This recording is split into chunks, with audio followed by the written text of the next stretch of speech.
আমি জীবনে মেম্বারে দাঁড়াবো, চেয়ারম্যানে দাঁড়াবো, আমার কোনোদিন কল্পনা তো দূরের কথা, স্বপ্নেও দেখি না। কারণ আমি তো এই লাইনের লোক না। আমি বাংলাদেশ সহ বিশ্বের বিভিন্ন জায়গায় কোরআনে কারিম প্রচার করার জন্য বিভিন্ন জায়গায় ছুটে যাই। এইটাই আমার দায়িত্ব, এটাই আমার নেশা, এইটাই আমার ধ্যান জ্ঞান ছিল। কিন্তু যেহেতু একামতের দিনে আমি নাম লিখিয়েছি, এই কারণে হঠাৎ করে মাথার ওপর একটা দায়িত্ব চাপিয়ে দিয়েছি। সাংবাদিক কালকে আমাদের কুষ্টিয়া সদর থানা উদ্বোধন হলো, কারণ থানাটা আগস্টের 5 তারিখে পুড়িয়ে ফেলা হয়েছিল।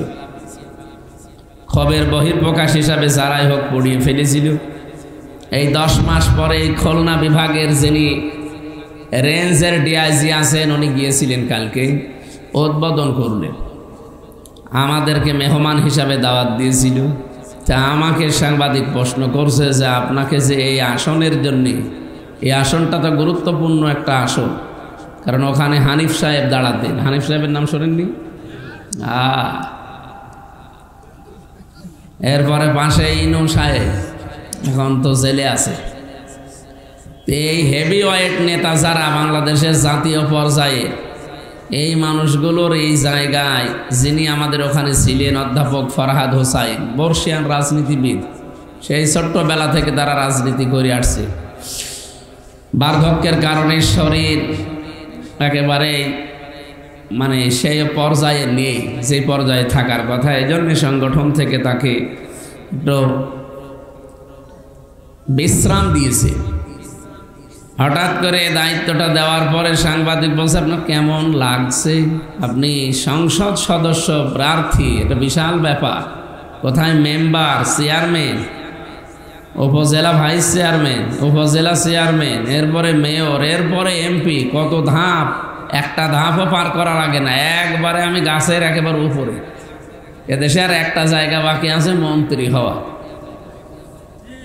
বলেন এই জায়গায় একবারে যদি হঠাৎ চোখ খুলে দেখি যে আমি কি আর আমি আছি? সাধারণ যারা অন্যান্য দল করে, আপনি দেখেন অন্যান্য জেনারেলে এই দেশে যত দল আছে, আমার মনে হয় এই জায়গা থেকে যদি তারে বলা হয় আপনি চলে যান, নতুন কাউকে দেব, ওই দিন মারামারি হয়ে মার্ডার হয়ে যাবে। এই কথা বলেন না কেন? আরে ভাই, সত্য স্বীকার করতে আপনার অসুবিধা কি? একটা ওয়ার্ড কমিটি গঠন হয়, তাই পদ নিয়ে মারামারি হয়। এ বাংলাদেশে আছে না নেই? আর একটা সংসদীয় আসন, যে লোকটা সারা জীবন ওখান থেকে চেষ্টা করে যাচ্ছে, আর সেই লোকটাকে বলে দিল সংগঠন নিয়ে একেবারে নির্দ্বিধায় হাসি মুখে বলছে ঠিক আছে, সামি'না আতা'না, শুনলাম মেনে নিলাম। এইটার নামই হচ্ছে একামতে দ্বীনের সংগঠন। ৭৩টা দল বাংলাদেশে কাজ করছে, একটার ভেতরে শুধু আমি এটা পেয়েছি, বাকি কোনোটাই আমি পাইনি। আপনি আমারে দেখান যে এটা আছে, আমি আপনাকে এখনই মিষ্টি খাওয়াবো।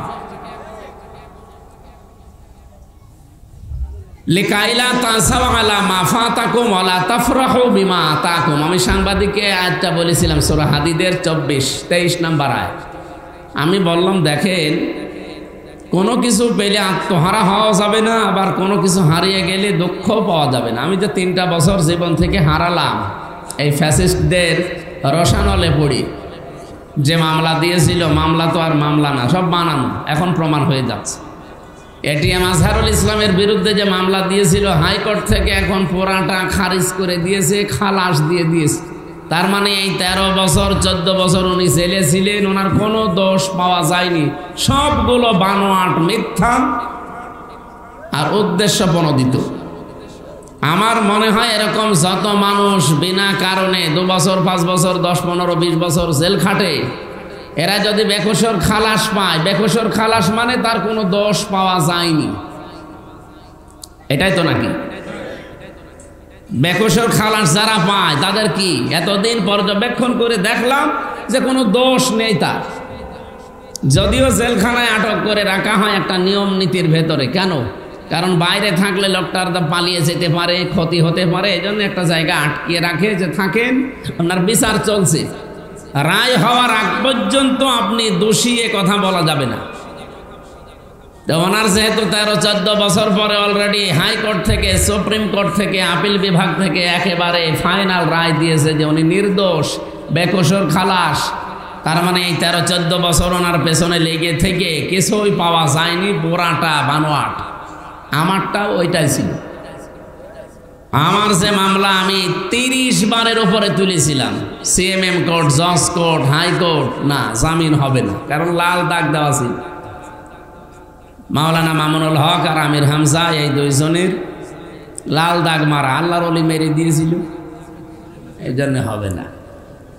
তাছাড়া একটা মামলা 30 বার তোলা লাগে, 1-2 বার তুললেই তো মনে করে আর কত ঘোরাবো, যা 30 বার। আপনি চিন্তা করেন, এক একবার মামলা তুলতে সিএমএম কোর্ট, জজ কোর্ট, হাইকোর্টে যারা কোর্ট কাছারিতে যায়, আদালতে যায়, জিজ্ঞাসা করেন, একবারে কমপক্ষে 60 থেকে 65 হাজার টাকা খরচ হবে এই 3টা আদালত মারতে, এমনি লিগাল ভাবে। তা আমার বাবার কত টাকা গিয়েছে,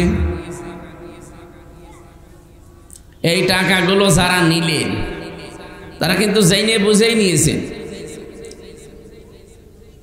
তো এই যে কাজটা করার পরে এই আগস্টের 5 তারিখের পরে মামলাটা তুলেছিলাম, এটা এখন আর জামিন না, পুরাই এটিএম আজহারুল ইসলামের মতো খারিজ করে দিয়েছে। আমি আদালতকে জিজ্ঞাসা করতে গিয়েছিলাম যে এতদিন মামলাটা আপনার কাছে ছিল, তখন তো কিছু বললেন না, আর হঠাৎ এখন আপনি মামলা জামিন না খারিজ করে দিলেন, একেবারে বেকসুর খালাস। আমারে বলছো হুজুর আমার হাত বাঁধা ছিল, আমি কিচ্ছু করতে পারি না। আমি জানতাম যে আপনি নিরপরাধ, কিন্তু কি করব, লাল দাগ দেখলে আমরা ওগুলো সরিয়ে রাখি। এই ছিল দেশের বিচার ব্যবস্থা। এই 3টা বছর যে আপনি কেড়ে নিলেন, আমাকে যে একেবারে বেকসুর খালাস দিয়ে দিল, তার মানে প্রমাণ হয়েছে যে আমার অপরাধ এই 3 বছরে তারা তদন্ত করে একটাও পায়নি। কারণ মামলা দিয়েছিল আমি নাকি সংসদ ভবন ভাঙার জন্য একটা তরবারি নিয়ে একজনকে পাঠিয়েছি, অথচ সেই সংসদ সদস্য প্রার্থী এখন বানিয়েছে কুষ্টিয়ার তিনি। আপনি বলেন যে সংসদ ভাঙার জন্য মামলা খেয়ে 3 বছর জেল খাটলাম, ওই সংসদে আমি জীবনে মরে গেলেও ঘেন্না করে যাওয়ার কথা। দ্বিতীয় মামলা দিয়েছিল আমি নাকি আনসারুল্লাহ বাংলা টিমের সারা বাংলাদেশের প্রধান। তো এটা যে কি আমি আজ পর্যন্ত জানি না। আমি ভেতরে গিয়ে একজনকে পেয়েছিলাম, আব্দুল মতিন, মনে হচ্ছে আল্লাহর দলের সভাপতি সারা বাংলাদেশের। ওনারে বললাম যে ভাই আপনি কয় বছর আছে? 17 বছর। আপনি আল্লাহর দলের সভাপতি, সেক্রেটারিকে? বস আমার ছেলে। উনি সভাপতি, ওনার ছেলে সেক্রেটারি। এদেশে আর ওনার কেউ নেই, 2 বাপ বেটা জেলে আছে। ভালো মানুষ নিয়েছে, তাল গল পাকিয়ে জঙ্গি বানিয়ে বিশ্বের দরবারে মডলদেরকে দেখাতো যে এই দেশে কিন্তু জঙ্গি ভরে যাচ্ছে, আপনারা যদি আমাদেরকে না রাখেন এই দেশ কিন্তু আর কন্ট্রোলে থাকবে না, আশপাশের প্রতিবেশী দেশগুলো মরবে। এখনো পর্যন্ত সেই বাজনা বাজাচ্ছে, কিন্তু জনগণ এবং বিশ্বের মডলরা আর খাচ্ছে না। কারণ 10 মাসে একটা জঙ্গি ধরা পড়ে না, কারণ জঙ্গির নাটক যে লিখবে মহিলা তো পালিয়েছে। কথা বলেন না কেন? আর জঙ্গির নাটক যারা মন্তস্থ করবে, জনগণকে দেখাবে একটা ভালো মানুষ তুলে নিয়ে, এরকম মুরব্বী মাদ্রাসার প্রিন্সিপাল, এই মাগুরায় বাড়ি, কামিল মাদ্রাসার প্রিন্সিপাল আর একজন ফাজিল মাদ্রাসার প্রিন্সিপাল, 2 জনকে ধরে নিয়ে এসে 8-9 মাস 10 মাস এক জায়গায় দম করে রেখে হঠাৎ চুল দাড়ি বড় বড় হয়ে গেছে, বসে এই দেখেন বিশাল জঙ্গি ধরা পড়েছে, অথচ কিচ্ছু না। আমি তো নিজে প্রমাণ, আমার সাথে 7 মাস 8 মাস 10 মাস 2 বছর পড়ে আছে, কেউ জানে না, মাটির নিচে। আমারে তো 10 দিন রেখেছিল। আমি বহু মানুষের সাক্ষাৎ পেয়েছিলাম ওই যে কাউন্টার টেররিজমে, ওই মন্ত্রী পাড়ায়, ডিবি অফিসে, মাটির নিচে এই ঘরটা, আমার মনে হয় ঘরটা ভেঙে ফেলা দরকার। বহু মানুষের জীবন এখানে নষ্ট হয়েছে। এই জন্য আমরা যেটা করতে চাচ্ছি, আমরা আনন্দিতও না, দুঃখিতও না। আজকে জামাত ইসলামী বাংলাদেশের নিবন্ধন ফিরিয়ে দিয়েছে, দাঁড়িপাল্লা প্রতীক পর্যন্ত আদালত এখন দেওয়ার জন্য নির্দেশ দিয়েছে, কালকে দিয়ে দেবে। এটা আমরা একেবারে আনন্দিতও না, আবার এতদিন হারিয়ে গিয়েছিল, দুঃখিতও না। কারণ আমরা জানি আল্লাহর নির্দেশ ছাড়া কোনো বিপদ আপদ পৃথিবীতে আসে? বলেন বলেন। আমরা তো বলেই নিয়েছি হুয়া মাওলানা, তিনি আমাদের মাওলানা। মাওলানা মানে আমির হামজা কে? মাওলানা মানে আল্লাহ না, মাওলানা মানে অভিভাবক। যদিও আল্লাহকে আমরা মেন করি, মাওলানা মানে অভিভাবক, গাইডলাইন দাতা, পথ প্রদর্শনকারী। আল্লাহ রাব্বুল আলামিন বলেন হুয়া মাওলানা ওয়া আলাল্লাহি ফালিয়াতাওয়াক্কালিল মুমিনুন। হে নবী, আপনার উম্মতদেরকে জানান যাদের ভেতরে ঈমান আছে তারা যেন ভরসা করে। কার উপরে? কারণ ভরসা আল্লাহর উপরে করা এটা মুমিনের কাজ। এই ভরসা যার যত বেশি হবে, দৃঢ় হবে, পাকাপোক্ত হবে, অকানা হাক্কান আলাইনা নাসরুল মুমিনিন, এই মুমিনদেরকে তত বেশি সাহায্য করা আমি আল্লাহর জন্য হক, অধিকার, ওয়াজিব হয়ে যায়। এই জন্য সামনে যে সময় আসতেছে, কোন দলে লোক বেশি কোন দলে লোক কম এটা দেখার দরকার নেই। দেখতে হবে যে কোন দলে ঈমানদার বেশি। ওয়ালা তাহিনু ওয়ালা তাহজানু ওয়া আনতুমুল আ'লাউনা ইন কুনতুম মুমিনিন। এখানে আলেম আছে। আল্লাহ পাক বলেন কোনো চিন্তা নেই, কোনো ভয় নেই, এমনকি দুর্বল হয়ে যাবে না, মনক্ষুণ্ণ হবে না, নিজেকে ছোট ভাববে না, ভয়ও পাবে না, চিন্তার তো কারণই নেই। ওয়া আনতুমুল আ'লাউনা, তোমরাই বিজয় হবে। আরবি গ্রামার দিয়ে যদি আপনি আয়াতটা মিলান দেখবেন আয়াতটা ভুল। ওয়ান্তুম আ'লাউনা ছিল, আ'লাউনার আগে আলিফ লাম দিয়ে এটাকে আল্লাহ মারেফা বানিয়ে দিয়েছেন। অথচ গ্রামার অনুযায়ী আমরা পড়েছি মবদাদা যদি মারেফা হয় খবর হবে সব সময় নাকেরা, অনির্দিষ্ট হবে। অথচ আল্লাহ এখানে আলিফ লাম দিয়ে এটাও মারেফা বানিয়ে দিয়েছেন। খবর যদি মারিফা হয়ে যায় কোন সময়, ইফিদুল হাসরা, হসরের ফায়দা দেবে, বাংলা অর্থ দাঁড়াবে হবে। আল্লাহ বলেন ভয় নেই, চিন্তা নেই, তোমরা বিজয় হবে না, হবে। ইন কুনতুম মুমিনিন, শর্ত একটা, যদি মুমিন হতে পারো। সুতরাং মুমিন হওয়ার দায়িত্ব কার? আল্লাহ। আল্লাহ মুমিন হবে। আল্লাহ তো মুমিন আছে, অনেক তো মুমিন। আর আমরা কিন্তু মুমিন না, আমরা হচ্ছে আব্দুল মুমিন। কি কথা বলেন না কেন? আমরা কি? আমরা আব্দুল মুমিন, মুমিনের দাস, বান্দা, অসাতক্ষীরাবাসী। এ পর্যন্ত বলার পরে আমি যেটা সামারাইজ করতে চাই, ভালো করে খেয়াল করেন। কোনো কিছু পৃথিবীতে আসবে না যতক্ষণ আল্লাহ ওইটা লিখে না রেখেছে। এই জন্য আমাদের হারিয়ানোর কোনো ভয় নেই। জিতে গেলে আনন্দে আত্মহারা হয়ে একেবারে সব উলট পালট করব, সেই আকাঙ্ক্ষা আশঙ্কা নেই। আমরা স্বাভাবিক। আমরা কি? বলেন বলেন। আজকে যত বড় একটা নিয়ামত আল্লাহ আমাদেরকে দিল, আপনি কি মনে করেছিলেন বাংলাদেশ জামাত ইসলামী ওই ৭১ সালে কি একটা ঝামেলা, ওই কারণে তার নিবন্ধন বাতিল করেছে? না, ৪৯টা দলের নিবন্ধন আছে এই দেশে, এবং সব মিলে প্রায় ৭৩টার উপরে দল এই দেশে কাজ করছে।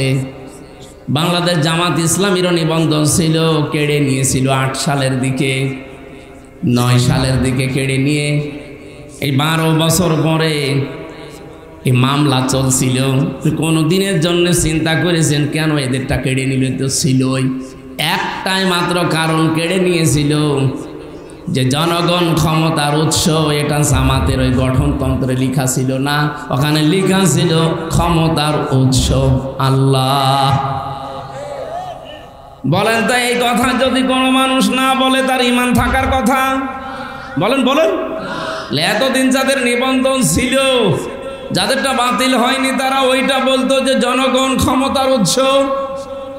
জামাত ইসলামী এইটা বলেছিল যে না, জনগণ ক্ষমতার উৎস নয়, ক্ষমতার উৎসকে।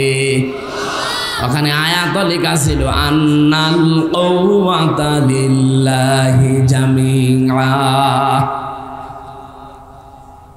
এই জন্য এটা শুধুমাত্র দেশের বিষয় না, এটা আন্তর্জাতিকভাবে অনেক চক্রান্ত চলছিল। ইসলাম, মুসলমান এবং ইসলামী শিক্ষা ভাবধারা এগুলো যেন এদেশ থেকে বিদায় করে এমন কিছু চাপিয়ে দেওয়া যায়, আগামী অন্তত 40 বছর পর্যন্ত যদি এভাবে চালানো যায়, পুরা জাতি আল্লাহকে ভুলে পুরাটা বেঈমান হয়ে যাবে। এরকম একটা সিদ্ধান্ত নিয়েছিল বাঁশের দাদা বাবুরা, কিন্তু আল্লাহ সফল করতে দেয়নি। আল্লাহ আমাদেরকে অন্তত মুক্ত করেছেন, বলেন আমিন। আমরা আকাশের দিকে তাকাচ্ছি বারবার, যেহেতু পরিবেশ আমাদের অনুকূলে নেই। এজন্য আমরা খুব তাড়াতাড়ি করতে চাচ্ছি যে 5 দিন পর একটা দিবস আসতেছে, একটা গুরুত্বপূর্ণ দিন, ঈদুল আজহা। প্রত্যেক বছরে একবার করে আসে, কিন্তু কি নিয়ে আসে ওইটা আমরা নিতে চাই না। আমরা শুধু খালি খাওয়ার ধান্দায় আছি, খাওয়া খাওয়া করতে আসে ঈদুল আজহা। ঈদুল আজহা একটা চেঞ্জ নিয়ে আসে মানুষের ভেতরে। হযরত ইব্রাহিম এবং ইসমাইল তাদের জীবন থেকে আমরা এটা পেয়েছি। এর আগেও কোরবানি ছিল, কিন্তু এই নিয়মে ছিল না। এর আগের যে কোরবানির নিয়ম আমরা পেয়েছি, এরকম একটা ময়দানের ভেতরে, চাটিয়াল ময়দানে পশু জবাই করে রেখে আসা লাগতো। আগুনের ঝলক এসে উপর থেকে পুড়িয়ে ফেলতো। যার টাকা হালাল, যার কর্মজীবন বৈধ, যার কর্মজীবন হালাল নয়, তারটা অভাবে পড়ে থাকতো। আমার মনে হয় ঐশ্বরিয়ত আদম নবীকে আল্লাহ দিয়েছিলেন। সূরা মায়দার 27 নম্বর আয়াতে আছে, অতলু আলাইহিম নাবা আবনাই আদামা বিল হক ইদ করবা কুরবানান ফাতুকবিলা মিন আহাদিহিমা ওয়া লাম ইউতাকাব্বাল মিনাল আখার ইলা আখিরি আয়া। আমার এই আয়াতটা পড়ার পরে মাঝে মাঝে মনে হয়, আল্লাহ যদি এই শরীয়তটা আমাদের এখন থাকতো, কত হামসাসে ধরা খাইতো, আল্লাহ ভালো জান। কারণ বিশাল জব্বা গাইতে রেখে আসতাম, হতো না। এই কোরআন শরীফ নিয়ে যান।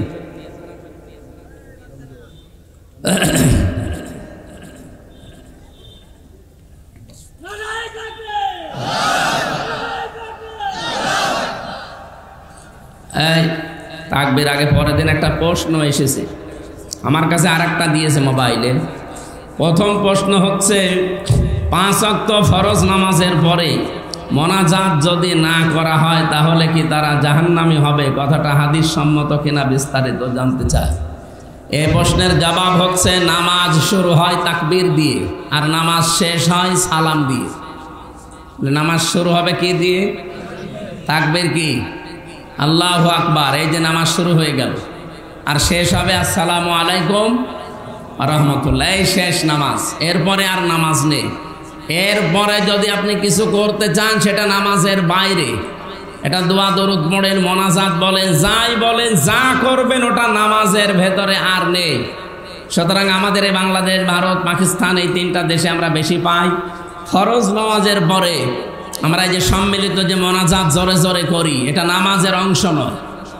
কোনো মানুষ যদি মনে করে যে এটা নামাজের অংশ, না করলে আমার নামাজ হয়নি, তাহলে আপনি এটা বেদাত হবে।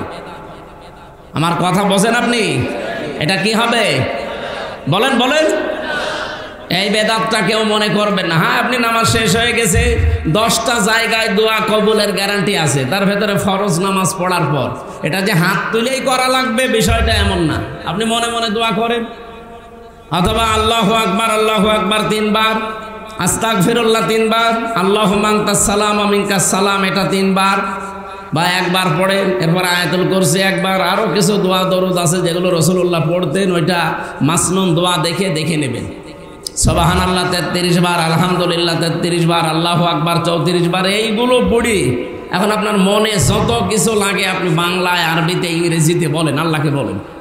আর আমার যতটুকু কোরআন হাদিস পড়ে ধারণা, মানুষের দোয়া সবচাইতে বেশি আল্লাহ শোনেন, কবুল করেন সেজদায়।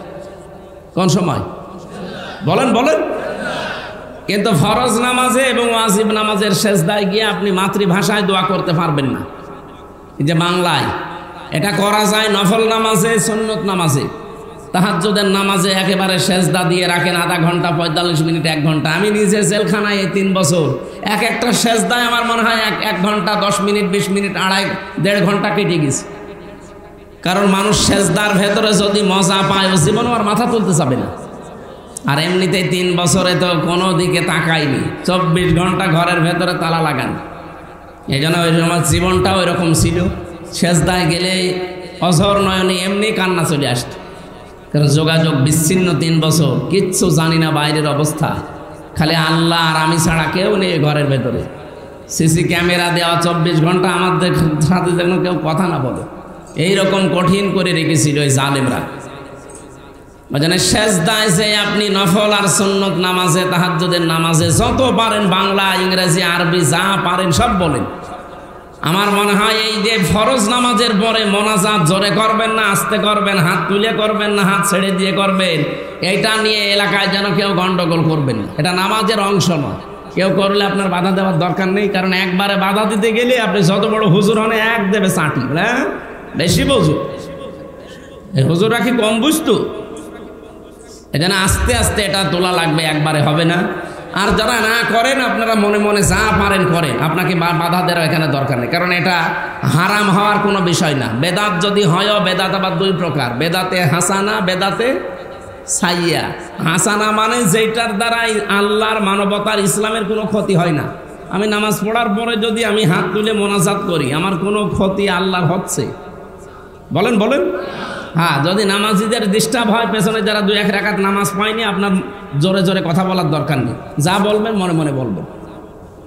কথা বোঝা গেছে কিনা বলেন? এটা মারামারি করার কোনো বিষয় না। 2 নম্বরে প্রশ্ন দিয়েছিল, হ্যাঁ, প্রশ্ন দিয়েছে একজন যে বেনামাজি মানুষের সাথে কোরবানির ভাগ দেওয়া জায়েজ আছে কিনা? বলেন তো পড়া কোরআন শরীফে কোরবানির কথা আল্লাহ যেখানে দিয়েছে, আগে কোরবানি না আগে নামাজ? বলেন বলেন। আগে নামাজ, ফাসাল্লি লিরাব্বিকা ওয়ানহার, আগে নামাজ পড়ো, এরপরে কোরবানি করো।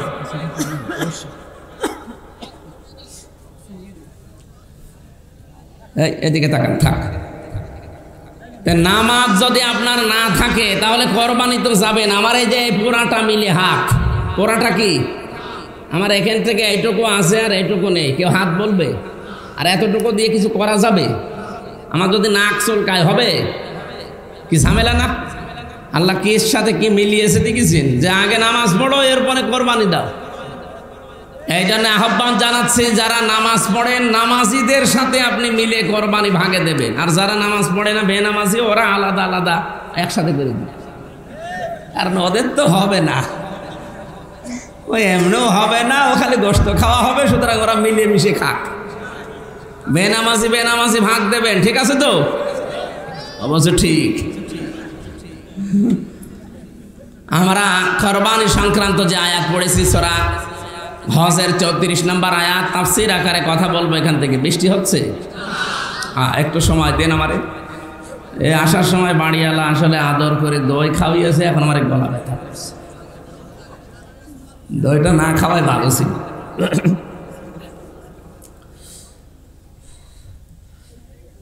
আউযু বিল্লাহি মিনাশ শাইতানির রাজীম।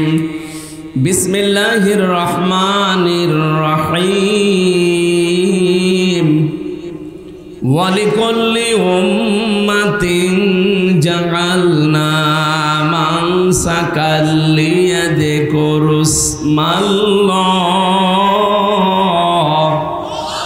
আলা মা রাযাকাহুম মিন বাহিমাতিল আনআম।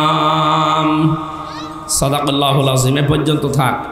সূরা হজ কোন সূরা? এটা কোন মাস? হজের মাস, জিলহজ। আজকে মনে হয় কয় তারিখ চলছে? আজকে 4 তারিখ না?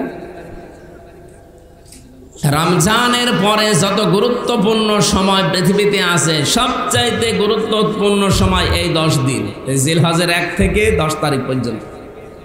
নবীজি বলতেন, এই 10 দিন যদি কেউ রমজানের পরে জীবনে পায়, তারে আমি নির্দেশ দিলাম সে যেন ইবাদত না করে মরে না। তাহলে এবাদত কি? এই 10 দিনে কি করবেন এবাদত? খালি বসে বসে সুবহানাল্লাহ পড়বেন? বলেন বলেন না। আল্লাহ পাক বলেন কুনতুম খায়রা উম্মাতিন উখরিজাত লিন-নাস তা'মুরুনা বিল মা'রুফ ওয়া তানহাউনা আনিল মুনকার ওয়া তু'মিনুনা বিল্লাহ। সূরা আলে ইমরানে 110 নম্বর আয়াতের প্রথম অংশে আছে, 4 নম্বর পারার 3 নম্বর পৃষ্ঠার 2 নম্বর লাইনে আছে। রব্বুল আলামিন বলেন, এটা তাফসিরে ফি জিলালিল কোরআন থেকে আমি বলছি। আল্লাহ তাআলা বলেন,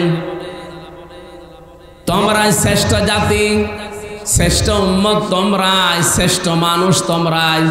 কারণ মানুষের কল্যাণের জন্য আমি আল্লাহ তোমাদেরকে বাছাই করেছি, বের করেছি, এ দুনিয়াতে পাঠিয়েছি মানুষের কল্যাণের জন্যে। তাহলে আমাদের শ্রেষ্ঠত্বের কারণ প্রথম নাম্বারে আমাদের দ্বারা মানুষের কল্যাণ হওয়া লাগবে। আপনি এবার নিজে বলেন তো, আপনার বয়স যদি এখন 50 বছর হয়, আপনার দ্বারা কয়জন কল্যাণ পেয়েছে আর কত মানুষ বিপদে পড়েছে? আপনি নিজেকে হিসাব করে বলেন।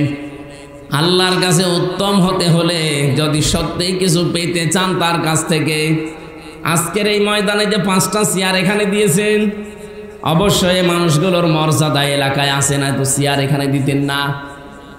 আল্লাহ পাক বলেন, আমার কাছে একটা চেয়ার যদি তোমার তৈরি করতে হয়, কিয়ামতে কোটি কোটি মানুষ সব ঘামের ভেতরে হাবুডুবু খাবে। এই ময়দানে আমি কিছু মানুষকে একেবারে জায়গা মতো রেখে চেয়ারে বসতে দেব, আরশের ছায়া বলা হয় যেটাকে। এই জায়গায় চেয়ারটা তৈরি করার জন্য তোমার জীবনে কিছু শ্রম লাগবে, কিছু কাজ করা লাগবে। যতগুলো কাজ আছে তার 1 নম্বরে কাজ হচ্ছে আপনার দ্বারা মানুষের কল্যাণ হওয়া লাগবে। আজ বাংলাদেশ ঘুরলাম, একটা থানাও তো আমার আর বাকি নেই। 630টা থানায় আমি এই দেশে গেছি। যতগুলো জায়গায় গিয়েছি, বিভিন্ন এলাকায় দেখি কত রকমের পোস্টার, ব্যানার, ফেস্টুন লাগানো থাকে। কোন কোন আল্লাহর বান্দা এভাবে হাত তুলে আছে, তার নিজের শরীরের উপর দিয়ে লেখা আছে উনি দীনবন্ধু, উনি জনবন্ধু, উনি দ্বীপ বন্ধু, এমন কোন বঙ্গবন্ধু এরকম লেখা থাকে না? আপনি চট্টগ্রামের সন্দ্বীপে গিয়েছিলাম, যেহেতু দ্বীপ এলাকা। নোয়াখালীর হাতিয়ায় গিয়েছিলাম, দ্বীপ এলাকা। ওখানে যিনি নেতা আছে তার নামের নিচে লেখা আছে দ্বীপ বন্ধু। মানিকগঞ্জে একজন ছিল, যে খাদ্য স্বাস্থ্যমন্ত্রী ছিল, ওনার নামের নিচে লেখা দেখবেন জনবন্ধু। দীনবন্ধু, জনবন্ধু, গরিবের বন্ধু, দ্বীপ বন্ধু, বঙ্গবন্ধু, যত রকমের বন্ধু আছে, এদের জীবনগুলো মিলিয়ে দেখেন তো কোন বন্ধুর দ্বারা মানবতার উপকার হয়েছে? শুধু তাদের আখের গোছানো হয়েছে, তো ছাড়া কিছু হয়নি।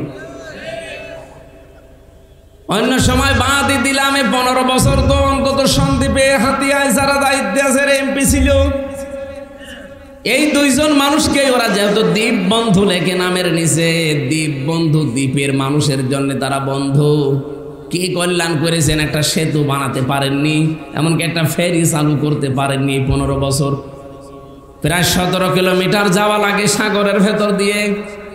আমি প্রায় 4 বার গেলাম এবার দিয়ে। আমার মনে হয় প্রত্যেকবার জীবন হাতে করে নিয়ে যাওয়া লাগে, কারণ আমি সাঁতার জানি না। একবার যদি স্পিরিট বোট ডুবে যায়, আমি যে কোন মাছের পেটে যাব আল্লাহ জানি, আর আমি জানি না।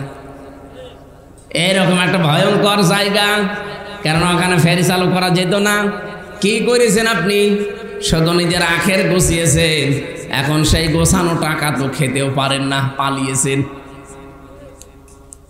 এজন্য শুধু বন্ধু বন্ধু লিখে দিলে হবে না, আপনার জীবনের দ্বারা অন্তত মানুষের উপকার হয় এরকম কিছু থাকা লাগবে। বাংলাদেশ সহ বিশ্ব ঘুরে ঘুরে আমি কতগুলো দেশ ঘুরে আসলাম আমার এই ছোট্ট জীবনের অভিজ্ঞতায়। আপনি যদি সত্যিই মানুষের জন্য কিছু না করেন, আল্লাহর কসম মানুষের অন্তর থেকে আল্লাহ আপনাকে তুলে দেবে। এইটাই বাস্তব। আপনাকে মানুষের জন্য কিছু করা লাগবে। ব্যাংকে টাকা ছাতা পড়ে যাচ্ছে, আমার কুষ্টিয়ার হানিফ সাহেবের যে কত টাকা ছিল উনি জানতো আর আল্লাহ জানতো।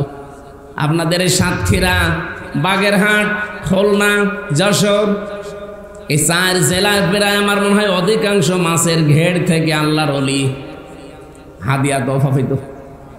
এমনকি তার নিজেরও বিশাল বিশাল জায়গা ছিল। কি করেছেন আপনি? এই 15টা বছরের ভেতরে কত হাজার হাজার কোটি টাকার মালিক হয়েছিলেন। কি করেছেন আপনি? এখন তো নিজে থাকতেও পারেন না, ভোগও করতে পারেন না। কুষ্টিয়ার বাড়ি পর্যন্ত এখন অলরেডি শ্মশান হয়ে গেছে। কেন এমন কাজ করলেন আপনি? আপনার দ্বারা মানুষের উপকার যদি না হয়, আপনি কিসের মানুষ?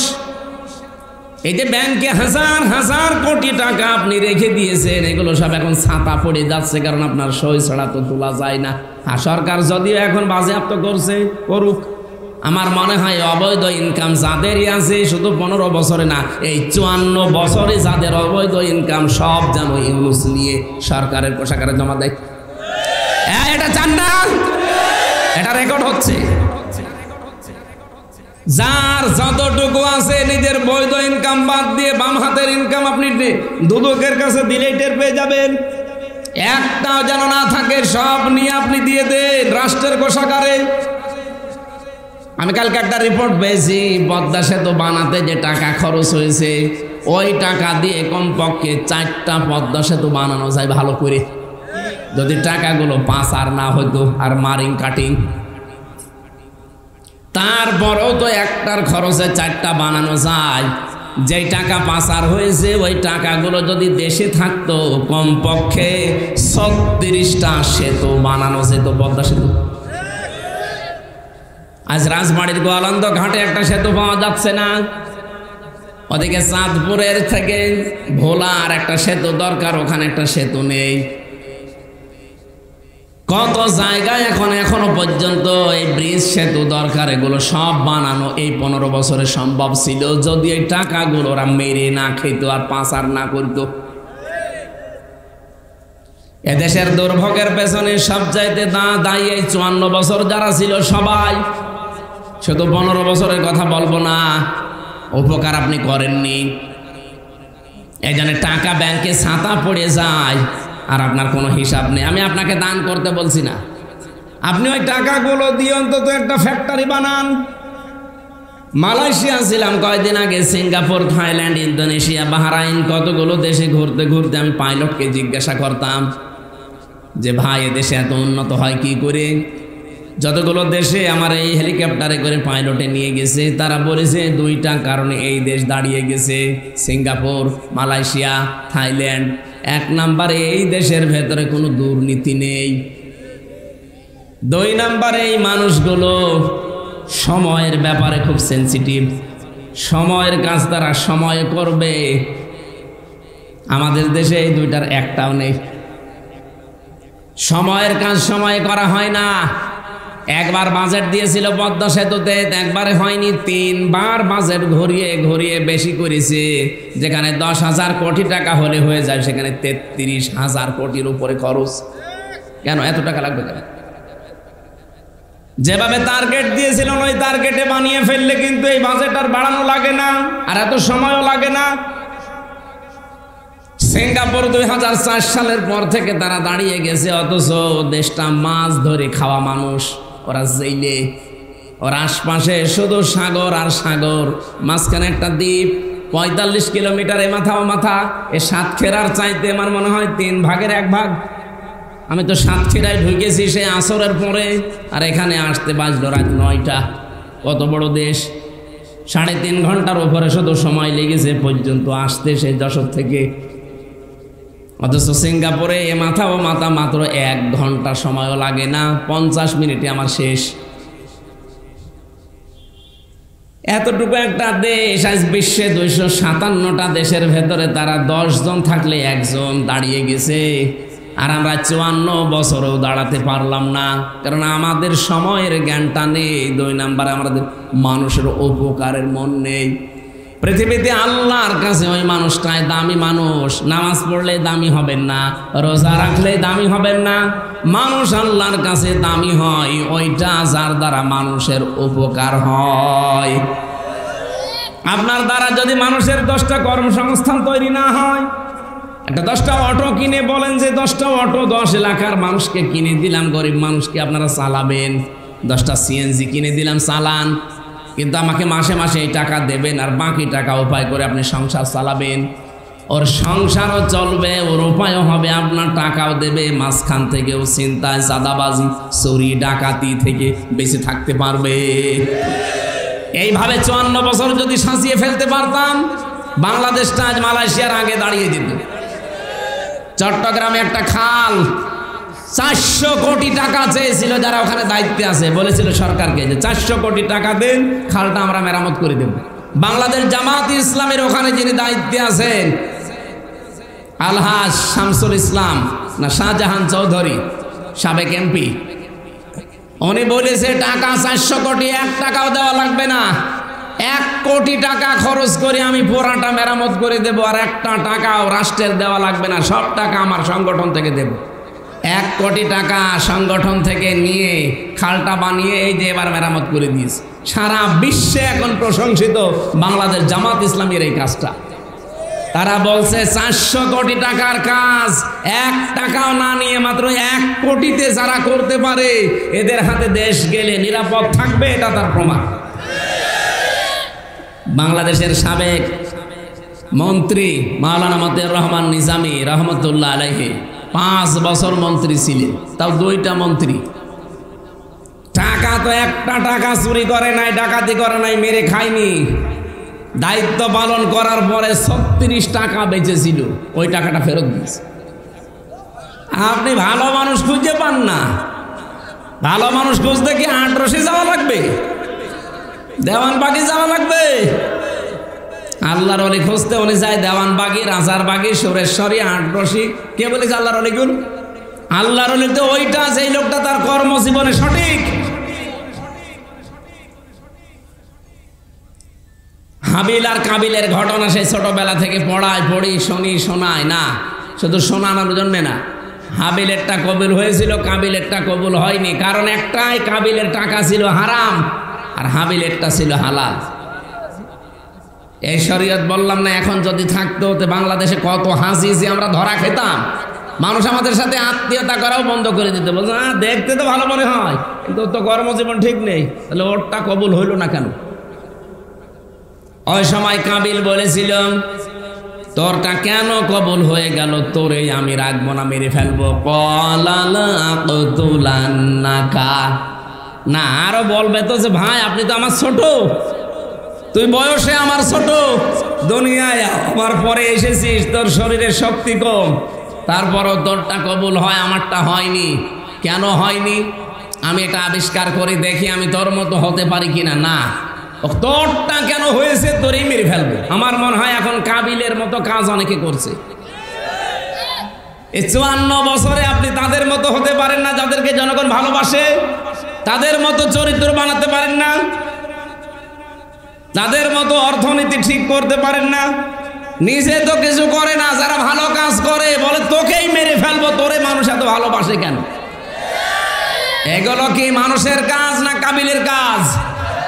এই কাবিলের ভাইরা ভাই অনেকে এখন দেশে ঘুরে এসেছে। ওই দিন হাবিল বলেছিল, ক্বালা ইন্নামা ইয়াতাকাব্বালুল্লাহু মিনাল মুত্তাকিন। ও ভাই, আপনারটা কবুল হয়নি, এই জন্য আপনি আমাকে মেরে ফেলতে চান। কান খাড়া করে শোনেন, পৃথিবীতে মুত্তাকিদের ছাড়া কোনো কিছু আল্লাহ কবুল করে না। কথাটা বলতে গিয়ে তিনি ইন্নার পরে মা লাগিয়েছেন। ক্বালা ইন্নামা, মা শব্দটা যদি ইন্নার পরে আসে, বাংলা অর্থ দাঁড়ায় কেবলমাত্র, একমাত্র, শুধুমাত্র, হবেই হবে, তবে, এরকম 33টা অর্থ আছে। হাবিল এটা জানাতে চেয়েছে ওই দিন যে ভাই শুধু আপনাকেই বলছি না, ইয়াতাকাব্বালু এটা মজারে, বর্তমান, ভবিষ্যৎ, প্রেজেন্ট, ফিউচার, কিয়ামত পর্যন্ত আমাদের ভাই ভগ্গর দুনিয়ায় যারা আসবে, আমরা তো আদমের সন্তান, আমাদের মতো আমাদের ভাইরা বোনরা কিয়ামত পর্যন্ত আসতেই থাকবে। সবাইকে উদ্দেশ্য করে আজকে একটা ওয়াজ করলাম। ক্বালা ইন্নামা ইয়াতাকাব্বালুল্লাহু মিনাল মুত্তাকিন। আল্লাহ পাক শুধুমাত্র, কেবলমাত্র, একমাত্র মুত্তাকি যারা, তাদেরটা গ্রহণ করে থাকে, তাছাড়া অন্য কারোরটা আল্লাহ গ্রহণ করে না। তাহলে কোরবানি কবুল হওয়াতে 1 নাম্বার শর্ত, আপনাকে মুত্তাকি হওয়া লাগবে। মুত্তাকি মানে কি?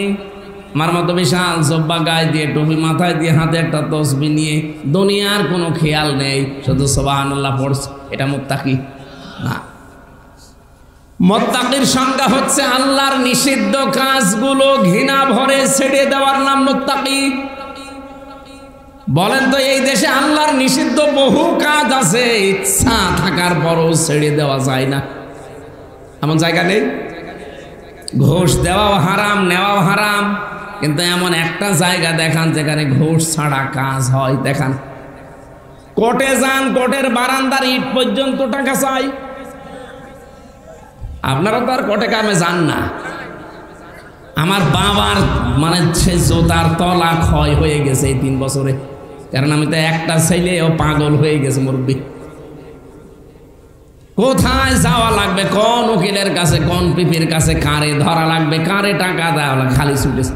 গ্রাম্য মানুষ তো যে যা বলেছে পাগলের মতো ছুটেছে।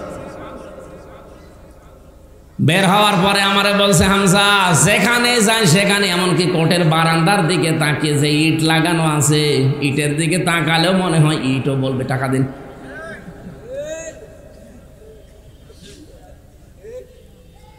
আমি যখন প্রথম গ্রেফতার হয়েছিলাম সে 10 সালে, ওই সময় যখন জেল থেকে বের হলাম তখন থানার হাজতে ছিলাম। বের হয়ে চলে আসছে, গেটে যে দারোয়ান আছে বলছে, হুজুর টাকা দেন। টাকা পাবো কোথায়? বলে না, আপনাকে ওই যে দেখতে এসেছিল, যারা দেখতে আসে তারা টাকা দেয়, আমি জানি। আরে আল্লাহ, আপনি এই খবরও জানেন? শেষে 10 টাকা দিলাম, তাও খুশি। একটা জায়গা আমি এই দেশে এখন দেখতে পাচ্ছি না যেখানে ঘুষ ছাড়া কাজ হয়। আপনি বলেন, যারা বসে আছে এই মানুষগুলো কি সরকার ঘুষ খাওয়ার জন্য বসিয়েছে? বলেন। ডক্টর মোহাম্মদ ইউনূস এই ঘোষণাটাই দিয়েছিল যে দুর্নীতি যদি কারো ভেতরে পাওয়া যায়, ঘুষের কোনো কিছু, ওরে কোনো এখান থেকে ওখানে পাঠাবো, সাতক্ষীরা থেকে যশোরে, যশোর থেকে কুষ্টিয়ায় না, ওরে একেবারে খারিজ করে দেবো চাকরি থেকে। এই জন্যই দেশ সচিবরা পাগল হয়ে গেছে। আর সচিবালয়ের তালিকা দেখলাম যা আছে সবগুলো দাদা, একটারও মুসলমানি দেওয়া নেই। আমি তালিকা দেখলাম যতগুলো সচিব, একটা হাফ হাতা না ফুল হাতা? ফুল হাতা। ফুল হাতা শব্দটা শুনেছিলাম জেলে যাওয়ার পর। জেলের জেলার ছিল হিন্দু দেবদুলাল, ও যখনই প্রবেশ করতো মানুষজন সব চিল্লাইতো, কয়েদিরা আসতেছে ফুল হাতা। ফুল হাতা মানে মুসলমানই করা নেই। এই যে সচিবালয়ে যারা বসে আছে আপনি দেখেন, তালিকা যা দেখলাম একেবারে সবগুলো দাদা। আর ওরা আমাদের এতদিন ছড়িয়েছে যে ওরা নাকি সংখ্যালঘু। কে বলেছে? আপনারা তো সংখ্যাগুরু, দেশটা চালায় সচিবরা, আর সবগুলো আপনারা। এখন হিসাব করে দেখা যাচ্ছে 300-র উপরে নাকি সব আল্লাহর ওলিরা ওই দেশ থেকে পাঠিয়েছে। কিভাবে একেবারে গোড়া থেকে আগা পর্যন্ত সাজিয়েছিল আপনি হিসাব করেছেন? এমনি এমনি জ্বর ধরে বলতো যে 41 সালের আগে ফেরেশতা আজরাইল আসলে সরাতে পারবে না। এই কারণে বলতো, কারণ জানে যে আমার যেভাবে থরে থরে সাজানো, রিমান্ডে আমারে 8 প্রকার গোয়েন্দা এসেছিল, ডিএসবি, ডিবি, এনএসআই, ডিজিএফআই, এরপরে সিআইডি, কাউন্টার টেররিজম, কত কিছু আমি তো নামও জানি না অনেকে। তারপরে পিবিআই, এই সবগুলো একটার পরে একটা গোয়েন্দা যারা বাহিনী আছে ওরা আসে প্রশ্ন করে চলি। 8টায় আমি দেখেছি, আমি তো 10 দিনের রিমান্ডে 8টায় দেখলাম সব থরে থরে ওদের সাজানো, বাইরের কেউ নেই। আমার মামলার আয়ু ওদের, মামলার পিপি ওদের, মামলার যে জজ ম্যাজিস্ট্রেট এই যে রিমান্ড ডাকে সে ওদের, যে জজ বিচারের রায় দেবে সে ওদের, বিচারপতি যেটা হাইকোর্টে সে ওদের। আমার পক্ষে কেউ নেই, আছে শুধু একটা উকিল জামাত ইসলামের, ওর কথা শুনলেও চলে, না শুনলেও চলে। এই ছিল বিচার দেশে। আমি ন্যায় বিচার পাবো কি করে? ও আমার ভাইরা, আমরা যদি আল্লাহর কাছে দামি হতে চাই, আবার বলছি, যার যেখানে যতটুকু আছে এইটুকু দিয়ে আপনি মানুষের কল্যাণের জন্য লেগে পড়েন। কি করবেন টাকা দিয়ে?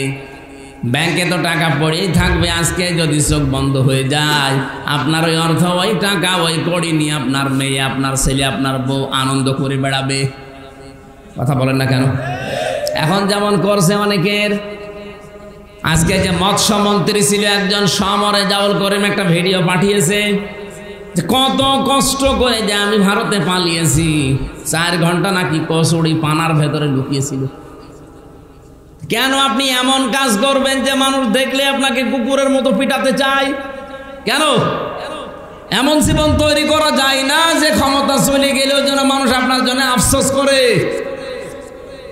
ফামা বাকাত আলাইহিমুস সামাউ ওয়াল আরদু ওয়া মা কানু মুনজারিন।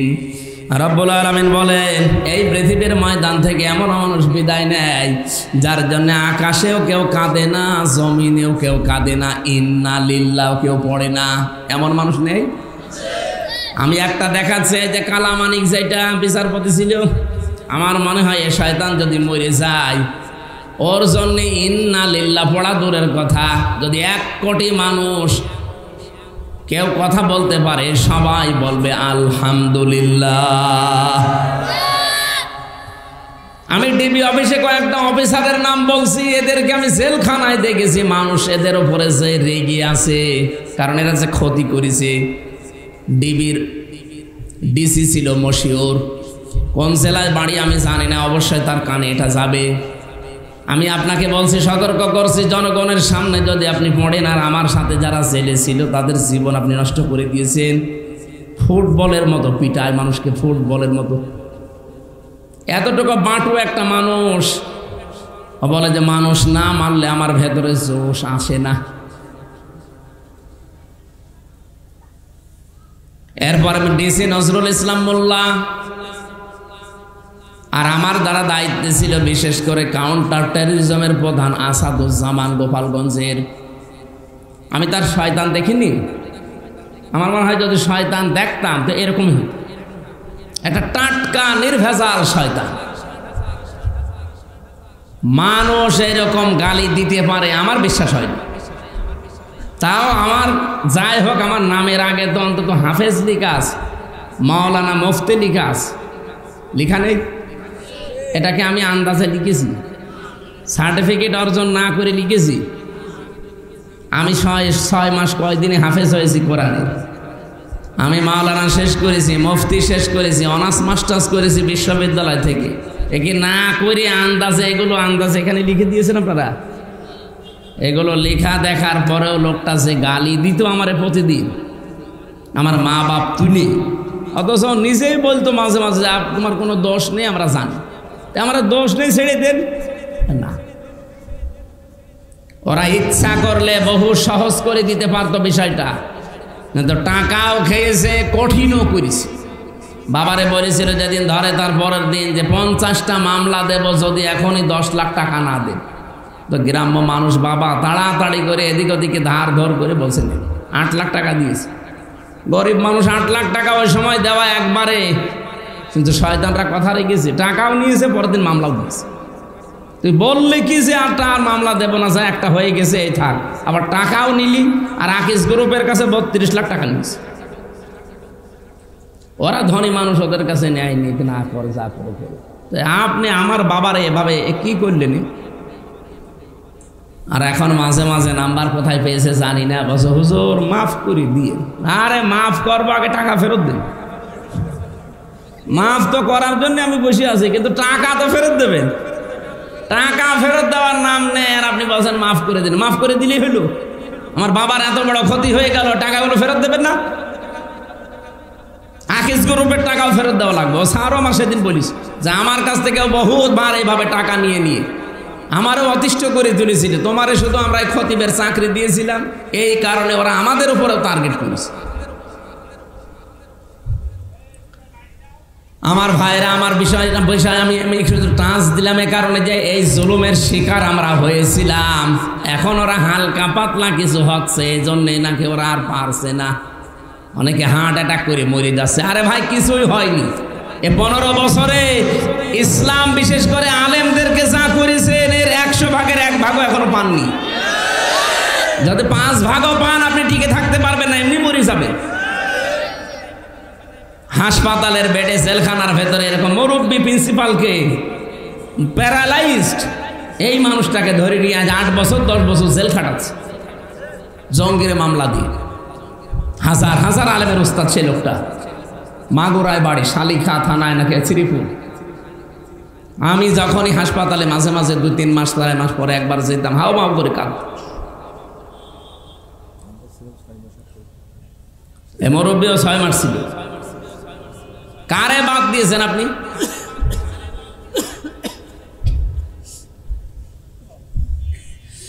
এই জন্য হয়ে গেছে। আমরা এখন আল্লাহর কাছে যদি সত্যি প্রিয় হতে চাই, আমার দ্বারা মানুষের উপকার হওয়া লাগবে। যে যেখানে আছেন, যতটুকু সমর্থ আছে মানুষের কর্মসংস্থান তৈরি করে দিন, তার পাশে দাঁড়ান। আপনি দেখবেন আল্লাহর পক্ষ থেকে কিছু না কিছু অবশ্যই পাবেন। তা'মুরুনা বিল মা'রুফ ওয়া তানহাউনা আনিল মুনকার ওয়া তু'মিনুনা বিল্লাহ। তোমরা ভালো কাজে আদেশ দেবে আর অন্যায় কাজে বাধা দেবে। বলেন তো, ভালো কাজে আদেশ করি আমরা না ভালো কাজে অনুরোধ করি? বলেন বলেন। বাংলাদেশে ভালো কাজে আদেশ আছে? নেই। কারণ ভালো কাজে আদেশ দিতে হলে যে জায়গায় থাকা লাগে ওই জায়গায় 54 বছর ইসলাম যেতে পারেনি। ভালো কাজে কোনোদিন অনুরোধ করে হয় না। চলো ভাই সলিমউদ্দিন নামাজ পড়তে যায়, এটা অনুরোধ। আর ইসলামের কোনো কাজ অনুরোধ নেই, সব কাজ আছে আদেশ।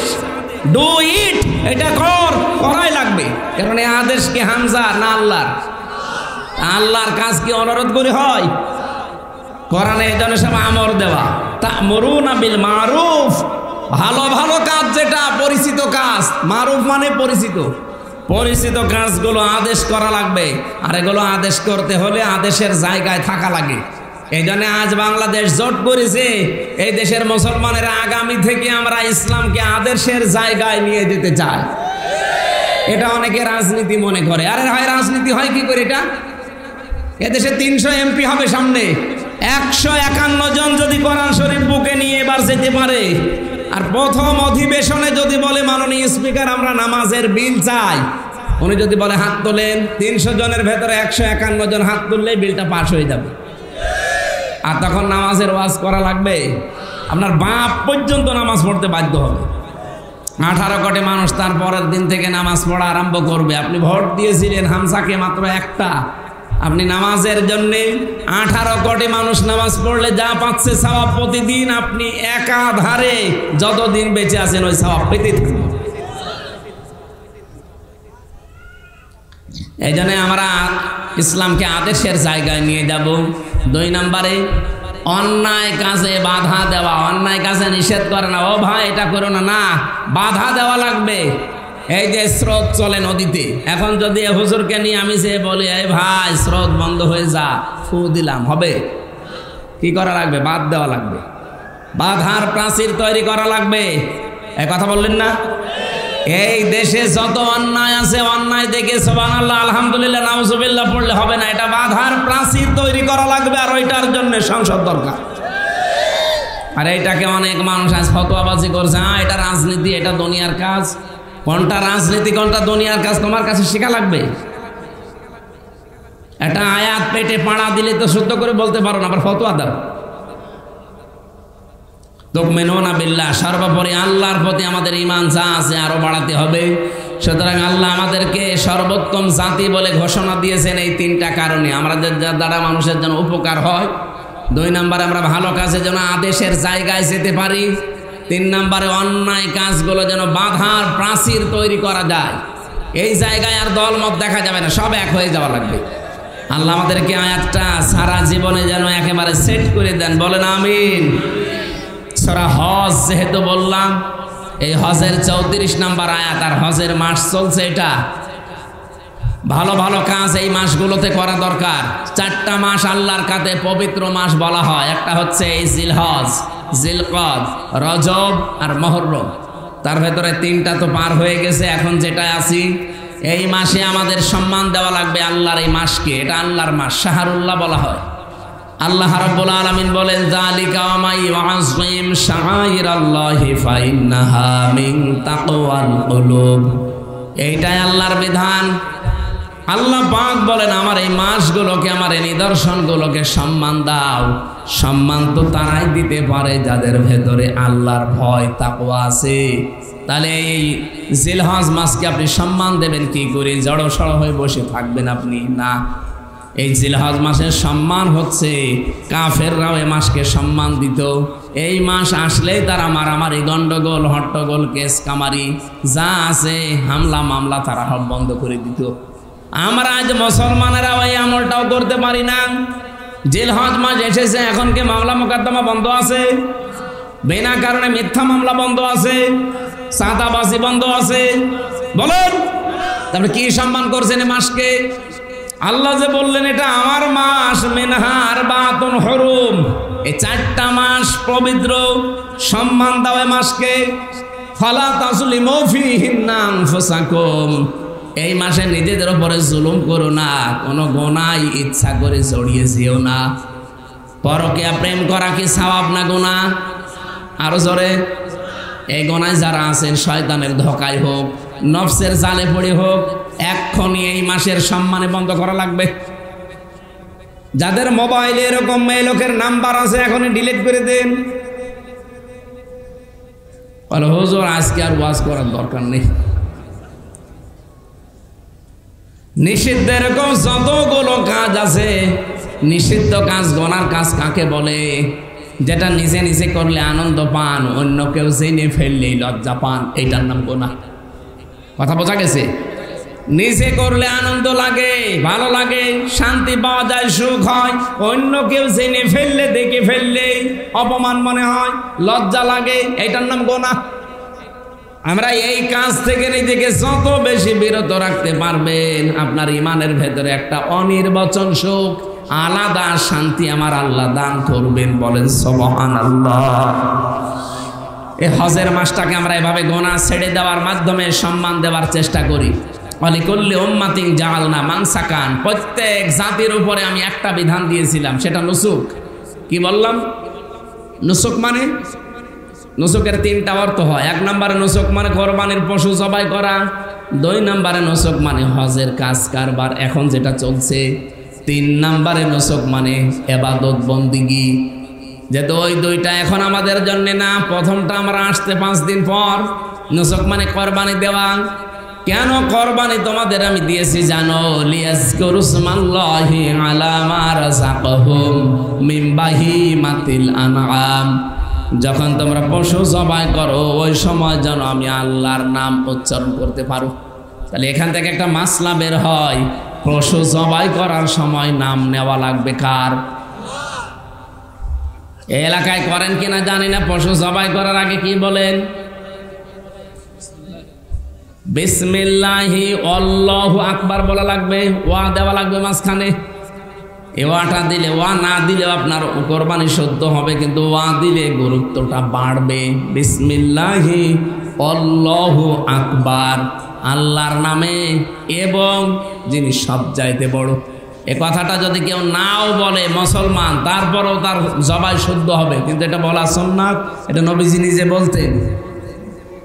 আল্লাহর নাম উচ্চারণ করে, আল্লাহর নাম উচ্চারণ যেন তোমরা গবাদি পশু পাখি জবাই করার সময়, পশুগুলো জবাই করার সময় নিতে পারো, যেগুলো তোমরা রিজিক হিসাবে খেতে থাকো। তাহলে রিজিক হিসাবে খাওয়ার সিস্টেম আমরা পেয়েছি আমাদের জাতির পিতা ইব্রাহিম আলাইহিস সালামের পর থেকে। এর আগে সিস্টেমটা বললাম, আকাশ থেকে আগুন এসে পুড়িয়ে ফেলতো, খাওয়া যেত না। তাহলে আল্লাহ আমাদেরকে অন্তত এটা খেতে দিয়েছেন, এটা হাদিয়া আল্লাহর পক্ষ থেকে। কোরবানি মানে উৎসর্গ করা, কোরবানি মানে, তাহলে আমি তো আল্লাহর জন্য দিয়েই দিয়েছি, উৎসর্গ করে দিয়েছি, ওইটা তো আর আমার দায়িত্বে থাকার কথা না। এই জন্য আল্লাহ জানিয়েছেন ওয়াতিউল বা ফাকুলু মিনহা ওয়াতিউল বাইসাল ফাকির, নিজে খাবে কোরবানির গোশত। 2 নম্বরে ফকির মিসকিন যারা, এরকম অসহায় মানুষ যারা ক্ষুধার্ত, এদেরকে দেবে। 3 নম্বরে এমন এমন লজ্জাশীল মানুষ আছে কিন্তু ক্ষুধার্ত, ওরা সম্মানের খাতিরে কিছু চাইতে পারে না, তার মানে গরিব আত্মীয় স্বজন। এই 3 জায়গায় যে কোরবানির গোশত দেওয়া লাগবে সূরা হজ 32 নম্বর আয়াতে 28 নম্বর আয়াতে আছে। ভালো করে মিলিয়ে বাড়ি যেয়ে দরকার হয় বাংলা দেখে নেবেন। ফাকুলু মিনহা ওয়া আতিমুল বাইসাল ফাকির। 1 নম্বরে নিজে যা পারেন খাবেন। 2 নম্বরে যারা অভাবী কিন্তু চাইতে পারে না লজ্জার কারণে, চোখ লজ্জা, এরকম আত্মীয় স্বজন দেখে দিয়ে দেবেন। 3 নম্বরে যারা মিসকিন চায়, গরিব মানুষ, এদেরকে ফকির ফাকরা যারা আছে। তাহলে 3 জায়গায় যে দেওয়া লাগবে, এটাকে আমি এখন বানালাম? বলেন বলেন। প্রশ্ন আপনারা এখানে কয়েকটা দিয়েছেন। 1 গরুতে কোরবানির সাথে আকিকা করা যাবে কিনা? এটা সুন্নত হবে না, জায়েজ হবে, কিন্তু সুন্নত আলাদা দেওয়া লাগবে পশু। 1 গরুতে 7 ভাগ পর্যন্ত দেওয়া জায়েজ আছে। আকিকাটা এটা জীবনের বিনিময়ে জীবন বলা হয়, এই জন্য আপনি আলাদা করে একটা ছাগল কিনে দিন, ছাগলটা ছোট হোক, অসুবিধা নেই। আর 2 নম্বরের মাসলা এটাই হচ্ছে আকিকা দেওয়া লাগে জন্মের 7 দিনে, এটা সুন্নাত। আর জীবনে যে কোনো সময় দিলে এটা সুন্নাত হবে না, এটা জায়েজ হবে। জায়েজ আর সুন্নাত এক জিনিস না। অনেক মানুষ দেখা যায় বাবা হয়তো বিভিন্ন জেলায় কাজ করে বা বিদেশে আছে, বলে ওর বাবা আসুক তারপরে দেব। আরে ভাই, আকিকা দেওয়া সুন্নাত, বাবা থাকা তো সুন্নাত না। বাবা থাকাকে সুন্নাত, সুতরাং বাবা জাহান্নামে যাক। সন্তানের বিপদ আপদ দূর করার জন্য যদি সামর্থ্য থাকে এটা দেবে। 2 নম্বরে গরুর চামড়া ও খাল ছাড়লে কি, সে ছাড়লে খাসি ছাড়লে কি, ছাড়লে না ও ছাগলে? আরে ভাই, ওটা অঙ্গ ত্রুটি কে বলিস আপনাকে? তাহলে আমাদের এখানে যারা আছি সবকে অঙ্গ ত্রুটি করে ফেলেছি আমরা।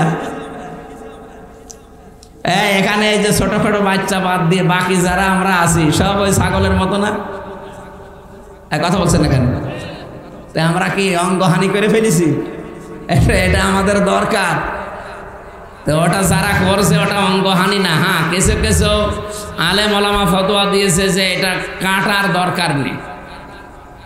এই জন্য আমি বাইরের দেশগুলোতে যত সফর করেছি, বাহরাইনে, কাতারে, সৌদি আরবে, মালয়েশিয়া, এই সমস্ত দেশগুলোতে ওরা ওই আগা কাটে না। খাসি বলতে ওই যে পাটা,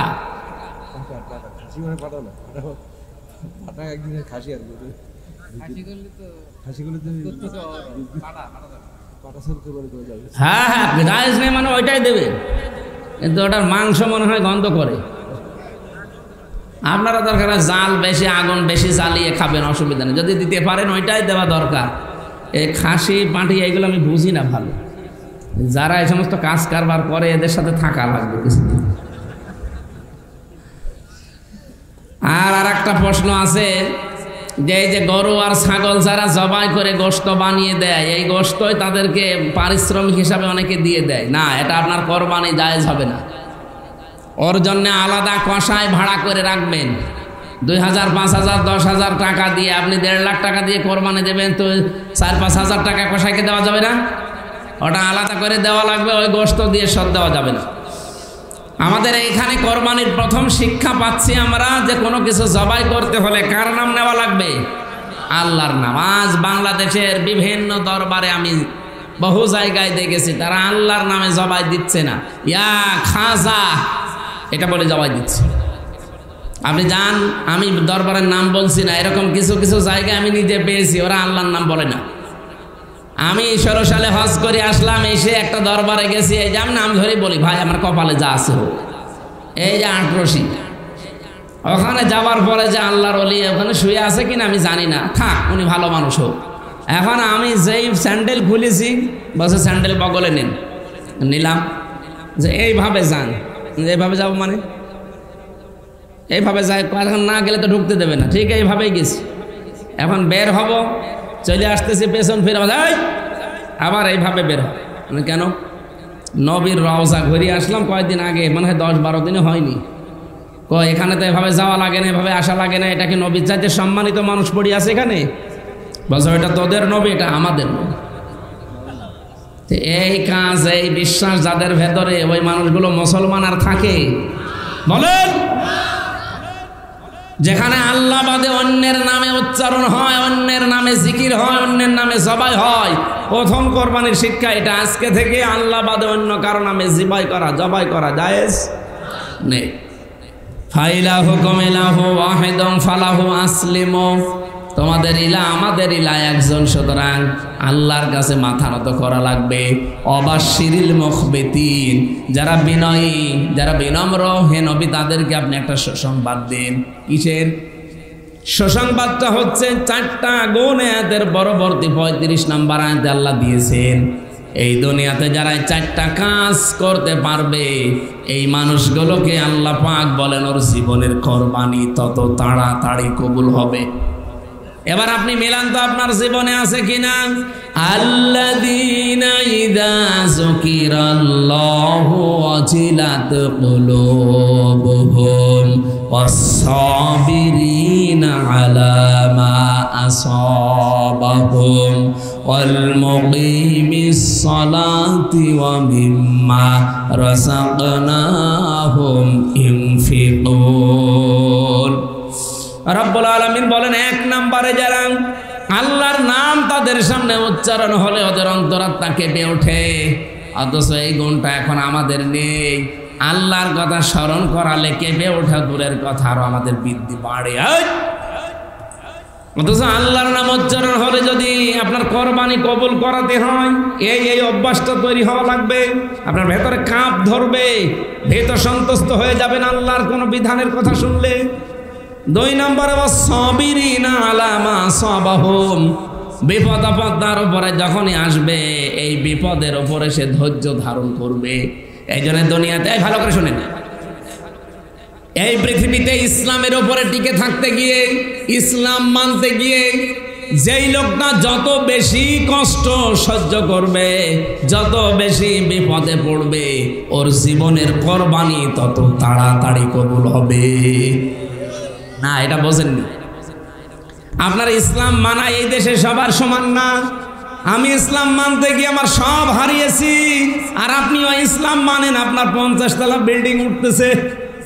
ইসলাম তো এ দেশে সালমান এফ রহমানও মানত, 36,000 কোটি টাকা চুরি করিস। ইসলাম তো এটিএম আজহারুল ইসলামও মানত, 13 বছর বিনা কারণে জেল কেটিস। ইসলাম তো 2 জনই মেনেছে। এই জন্য এই পৃথিবীতে ইসলামের উপরে টিকে থাকতে গিয়ে, ইমানের উপরে থাকতে গিয়ে যার যত বড় বিপদ আসবে, ওর বিপদটা যত কঠিন হবে, তত তাড়াতাড়ি ওর জীবনের কোরবানি কবুল হবে। কোরবানি মানে শুধু পশু না, কোরবানি অর্থ কয়টা বললাম? 3টা। 3 নম্বর ওয়াল মুকিমিস সালাতি, যে লোকটা নামাজ কায়েমের আন্দোলন করবে। এই নামাজ কায়েম করা এটা কিন্তু হামজার কাজ না, এটা রাষ্ট্রের কাজ। কার কাজ?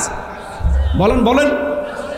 এখানে নামাজ পড়ার কাজ হামজার, ফাসাল্লি লিরাব্বিকা, নামাজ পড়ো রবের নামে, এটা আমার কাজ।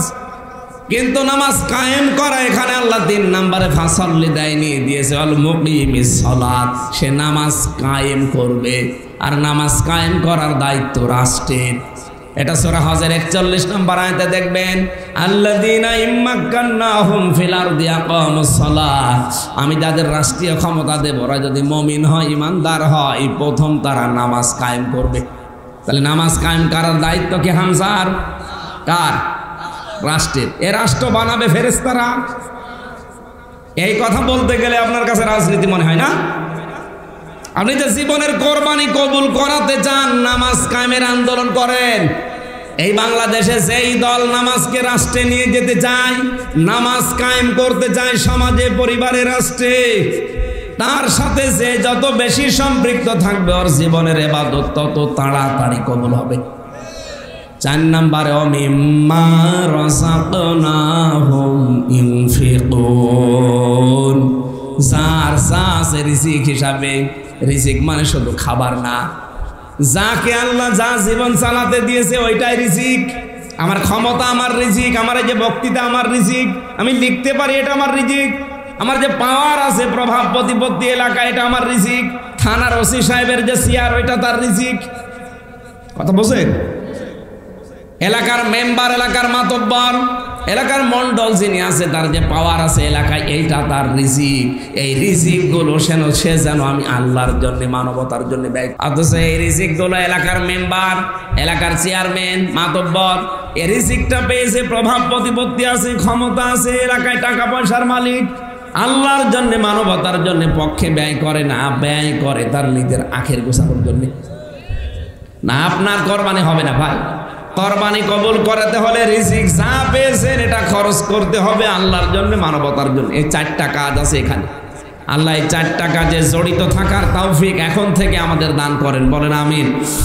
অনেক রাত হয়ে গেছে, আর কথা বলতে চাচ্ছি না, যেহেতু জায়গাও ভেজা। আপনাদের আর কোনো প্রশ্ন থাকলে বলেন। আমার মেয়েদের ওপরে লিখিত বই ছিল, জেলখানায় বসে লিখেছিলাম যে পারিবারিক জীবনে গন্ডগোল কেন হয় আর এটা মেটাতে হয় কি করে। গাড়িতে আসে যাওয়ার সময় মেয়েকে, বউকে, মাকে নিয়ে পড়াবে। আর একটা বই আছে শিক্ষিত মানুষদের জন্য, সৃষ্টি নিয়ে। শিক্ষিত মানুষ যদি পারেন ওটা নিয়ে যান। সৌদির সাথে মিল রেখে রোজা ও ঈদ আদায় করা জায়েজ আছে কিনা আমাদের বাংলাদেশে। এটা আর্নিক গতি, বার্ষিক গতি, এগুলো তো ভূগোলে যাওয়া লাগবে। সব দেশে এক সময় চাঁদ ওঠে। সৌদি আরবে এখন আমার শ্বশুরাই যে হজে গেছে, জিজ্ঞাসা করলাম কয়টা বাজে, আমি তখন বললাম আসরের নামাজ পড়ে বের হলাম। না, তখন আমরা এশার নামাজ পড়বো। উনি বলছে আমাদের আসরের নামাজ শেষ করে আসলাম, মানে 3 ঘন্টা। ওনারা রোজা যদি রাখে 3 ঘন্টা আগে ইফতার করতে পারবে, 3 ঘন্টা পরে ইফতার করবে আমাদের, আমরা 3 ঘন্টা আগে। যদি বলি না একসাথে করব, রোজা হবে? বলেন কোন পাগলামি করেন আপনি? এখন রাত বাজে 11:30, 11:35। আমেরিকায় বাজে এখন দিনের 11:35। এখন যদি বলেন যে আমেরিকার সাথে মিলিয়ে আমি সৌদির সাথে মিলিয়ে রোজা রাখবো, ঈদ করবো, আপনার তো 12 ঘন্টা অপেক্ষা করা লাগবে। এই সহজ বিষয় মাথায় ঢোকে না। ঢোকে ঠিকই, এরে বুখারী শরীফ, কোরআন শরীফ দিয়ে হবে না, এরে বাকারি শরীফ লাগবে। আল্লাহুম্মা আমিন। লা ইলাহা ইল্লা আনতা সুবহানাকা ইন্নী কুনতু মিনাজ জালিমিন। রব্বুল আলামিন, সাতক্ষীরা জেলার শ্যামনগর থানার জয়নগর এলাকার দিকে একটু তাকাও। হাজার হাজার বান্দা বান্দি আমরা এই বৃষ্টির কাদা পানির ভেতরে বহু কষ্ট করে ভেজা জায়গায়, গর্দমাক্ত জায়গায় বসে আছি। আল্লাহ যে ইবাদতে কষ্ট বেশি হয়, ইবাদতে সওয়াব বেশি হয়, তোমার নবীর ঘোষণা। আজকের মাহফিলটা তুমি ডবল হিসাবে কবুল করে নাও। যতগুলো কথা শুনেছি কোরআন থেকে, নবীর মুখ থেকে, এই হাদিস থেকে যা শুনলাম, জীবনে তুমি এগুলো সেট করে দাও। এই মাহফিল বাস্তবায়নের জন্য যে যুবকরা শ্রম দিয়েছে, আল্লাহ যুবকদেরকে মেহেরবানি করে কবুল করে নাও। দেশে বিদেশ থেকে অনেকেই টাকা পাঠিয়েছে, আলমগীর নিঃসন্তান, তার জন্য দোয়া চেয়েছে। আল্লাহ যত মানুষ বাইরের দেশে আছে, দেশে আছে, যেইভাবে এগিয়েছে তোমার কোরআনের এই প্রচারের অনুষ্ঠানে, তার দিকে তোমার রহমত এগিয়ে দাও। আলমগীর নামে তোমার বান্দা বহুদিন বিবাহিত, সন্তান হয় না। আমরা এখানে সবাই বিশ্বাস করি সন্তান দেওয়ার একচ্ছত্র মালিকানা তোমার। ইব্রাহিম নবী 86 বছর দোয়া করে একটা সন্তান পেয়েছিলেন, রব্বি হাবলি মিনাস সালিহিন। তুমি 86 বছর পরে বলেছিলে ফাবাশশারনাহু বিগুলামিন হালিম। তুমি আলমগীরকে একটা গোলামিন হালিম উপহার দাও। এই মাহফিলের জন্য যারা স্বেচ্ছাসেবক কাজ করছে, যত সদস্য আছে, আল্লাহ এলাকার দল মত নির্বিশেষে যারা কোরআনের অনুষ্ঠানে এগিয়ে এসেছে, এদেরকে যে মা পেটে নিয়েছে, মায়ের পেট তুমি ধন্য করে দাও।